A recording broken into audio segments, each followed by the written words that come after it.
तीन वो लोग थे जो रेप एंड किडनैपिंग के केसेस में एब्सकॉन्ड। जिला उधमपुर के समरोली में जमीन खिसकने की वजह से कई मकानात तबाह हुए हैं। 50 अफराद पर मुश्तमिल 7 खानदान बेघर हो गए हैं। मुतासर अफराद का कहना है कि रिहायशी मकानात को जमीन की खुदाई की वजह से नुकसान पहुंचा है। उनका कहना है कि उधमपुर से बानिहाल तक 4 लेन नेटवर्क के तहत 2 लेन हाईवे की तामीर के लिए जमीन की खुदाई की वजह से वो बेघर हो गए हैं। मुतासरीन का कहना है कि कंस्ट्रक्शन कंपनियों की मुबैना गफलत और गैर मनसूबाबंद कटिंग की वजह से लैंडस्लाइडिंग हुई है। लोगों का कहना है कि कंपनी की तरफ से अब तक उनकी खबरगिरी नहीं की गई। मुतासरीन ने फौरी तौर पर रिहाइश का इंतजाम करने और मुआवजा फराहम करने का मुतालबा किया। पूरी की पूरी पहाड़ी चल रही है, अब इधर खड़े होना भी मुश्किल है इस पहाड़ी पे।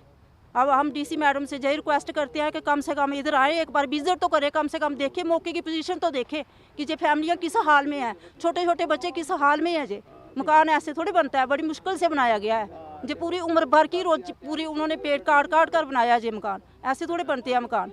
मेरा नाम करण सिंह है। इन्होंने कटिंग करने से, गैवन वालों ने कटिंग करने से पूरा हमारे मकान ज़मीन सब कुछ गिरा दिया। तो इनको हमने मना किया था कि हमारा कुछ पहले प्रयासन करो, उसके बाद ये कटिंग करना। ये इन्होंने बाई फोर्स इन्होंने काम करवाया, बाई फोर्स इन्होंने हमारे मकान गिराए और हमें कुछ भी नहीं पूछ रहे हैं आपसे क्या हो रहा है क्या नहीं। कोई कंपनी वाला